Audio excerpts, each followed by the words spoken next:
성령 예수님, 네, 한 주간 동안 잘 지내셨습니까? 오늘 복음에서 예수님께서 참 행복에 대해서 이야기를 하시는 내용을 우리는 들었습니다. 이 세상의 기준으로 볼 때 굶주리고 가난하고 또 슬퍼서 울면서 또 사람들에게 미움을 받는 사람들이 행복할 수 있을까 보면 그건 아니죠. 그냥 우리가 세상의 기준으로 봤을 때는 그냥 불행한 사람들이 맞습니다. 그런데 예수님은 이 사람들이 진정으로 행복하다라는 이야기를 하십니다. 왜 그럴까에 대해서 오늘 함께 살펴보도록 할게요. 아우구스티노 성인께서 이런 말씀을 하십니다. 주님, 당신께서 당신을 향하도록 창조하셨으므로 우리는 우리의 마음이 당신 안에 쉬기까지 평안할 수 없습니다. 라는 말. 이 말 그대로 들으면 여러분들 좀 바로 이해 가세요? 이해가 잘 안 가죠? 풀어서 말씀을 드리면 우리는 하느님으로부터 창조가 된 존재들인 겁니다. 그래서 우리의 본질, 우리가 진정으로 행복하고 우리 삶의 의미를 찾기 위해서 누구를 향해 가야 되냐? 하느님에게 가야 되는 거예요. 그 안에서만 우리는 그것을 충족할 수 있다. 온전히 깨달고 받을 수 있다라는 말이 되는 겁니다. 온전하게 평안할 수 있기 위해서는 하느님께 완전히 다 갔을 때 우리들은 그렇게 될 것이다 라는 이야기를 하는 겁니다. 그래서 우리들이 행복하고자 하지만 행복하고자 이야기를 하면서 하느님 이외의 다른 것에서 자꾸 그것을 찾으려고 하면 우리가 행복해질 수 있을까요? 없을까요?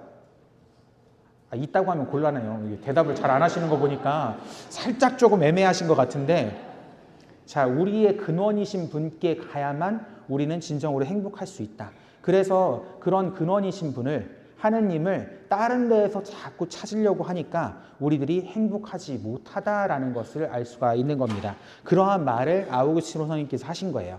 이러한 맥락 안에서 오늘 복음을 조금은 이해할 필요가 있습니다. 세상의 부와 명예가 행복을 보장하지 않는다라는 것은 너무나도 명확합니다. 만약에 정말로 부자가 행복하다, 이게 보장한다라고 하면 세상에 가장 행복한 사람은 누구예요? 가장 돈 많은 사람이 행복한 거예요. 그러면 돈 없는 사람은 돈 없으면 이제 행복하지 않다라는 것이 될 수밖에 없습니다. 그런데 그렇다고 해서 돈이 많은 사람이 행복하지 않다라는 걸 우리들은 잘 알고 있습니다. 만약에 어떻게 보면 명예가 나의 행복을 보장해준다, 또는 나의 안전을 보장해준다라고 생각을 하면, 또는 권력이 그렇게 한다고 이야기를 한다면 세상에 가장 권력이 높은 사람들 있죠. 이런 사람들이 가장 안전해야 됩니다. 그런데 대통령들 여러분들 보시면 알겠지만 대통령들 어디 가면 누가 따라붙어요? 경호원이 따라붙습니다. 왜 따라붙어요? 안전하지가 않으니까. 어떻게 보면 조금 불안해서라는 것도 됩니다. 어떻게 보면 이것도 그렇고, 만약에 내 외모, 저처럼 좀 잘생기신 분들은 다 이해하시겠지만 잘생기고 이쁘고 한 것이 내 인간관계 또는 나의 생활에, 사람들과 관계를 맺는 생활에 가장 큰 이득을 준다라고 얘기하면 이 세상의 연예인들이요, 사람들과 굉장히 좋은 관계를 맺고 결혼 생활 또한 연예인들이 가장 어떻게 해야 돼요? 행복해야 됩니다. 그런데 그렇지 않다라는 것을 우리들은 너무나도 잘 알고 있지요. 즉 세상에서 말하는 부와 명예와 권력과 아름다움, 이런 모든 것들이 우리의 행복을 보장해 주지 않는다라는 것을 우리들은 이미 잘 알고 있습니다. 그 하버드 대학에서 1938년부터 지금까지 87년 동안, 아직까지 끝난 건 아니에요. 지금까지 계속 연구하고 있는 한 가지 것이 있습니다. 무엇이냐면 바로 인간의 행복과 삶의 만족도에 대해서 연구를 하고 있어요. 그런데 이 연구 결과, 지금까지 87년 동안 해온 이 연구 결과에 따르면 한 가지 결론을 맺습니다. 부와 명예와 돈, 이 모든 것들 있죠. 이런 것이 이 한 사람의 행복을 결정짓지 않는다라는 거예요. 대신 그 사람이 얼마나 행복하냐, 행복하지 않느냐, 또는 삶의 만족감을 느끼고 있느냐, 느끼지 못하느냐를 결정하는 한 가지 기준은 명확하다라고 이야기합니다. 그 관계가 뭐냐? 바로 관계성이라는 겁니다. 사람과 내가 어떤 관계를 맺고 살아가고 있느냐에 따라서 이 사람의 행복과 만족, 삶의 만족도가 달라진다라고 이야기를 하죠. 물질이 아니라 사람과의 관계, 사랑을 주고 또 사랑을 받는 관계가 인간을 행복으로 이끄는 키 역할을 한다라고 하버드 대학교에서는 지금 그렇게 결론을 아직까지는 내고 있습니다. 가난한 사람, 굶주린 사람, 또 우는 사람이 왜 행복할까? 바로 이런 관점에서 이해를 해야 됩니다.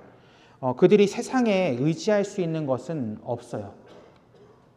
울면서 누구한테 의지할 수도 없어요, 지금. 배고파서 어떤 물질적인 것도 없으니까 어디에 뭔가를 구할 수도 없는 겁니다.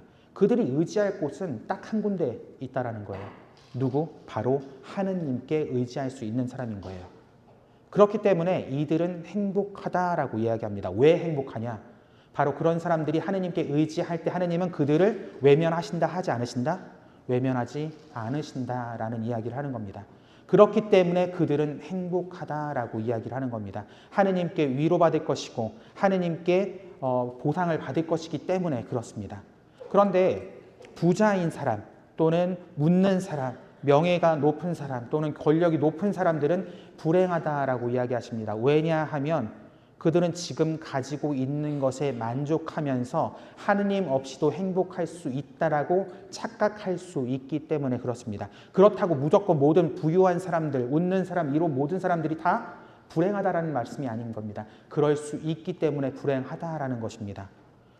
하느님은 그들에게 있어서 오로지 하나인 옵션이 아니라 오로지 그분밖에 없다라는 것이 아니라 다른 것도 많지만 하느님도 선택할 수 있다라는 여러 가지 옵션 중에 하느님의 하나가 있는 거예요. 그렇기 때문에 조금은 더 유혹에 쉽게 흔들릴 수 있다라는 말이기도 합니다. 그래서 오늘 제1독서의 예레미야 예언자가 이렇게 이야기합니다. 사람에게 의지하고 의지하는 자와 쓰러질 몸을 제 힘인 양 여기는 자는 저주받으리라. 그의 마음이 주님에게서 떠나 있다. 그러나 주님을 신뢰하고 그의 신뢰를 주님께 두는 이는 행복하다. 그는 물가에 심긴 나무와 같아 제 뿌리를 시냇가에 뻗어 무더위가 닥쳐와도 두려움 없이 그 잎이 푸르고 가뭄 해에도 걱정 없이 줄곧 열매를 맺는다라고요.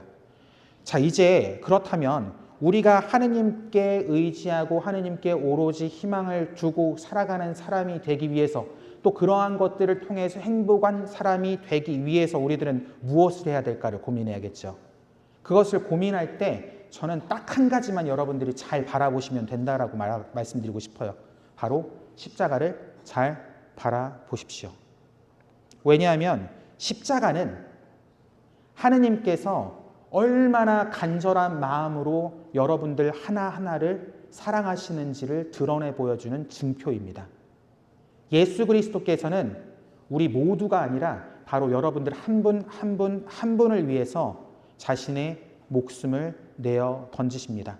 그리고 그 위에서 눈물을 흘리셨고 그 위에서 여러분들 위해 탄식하신 것이 바로 십자가입니다.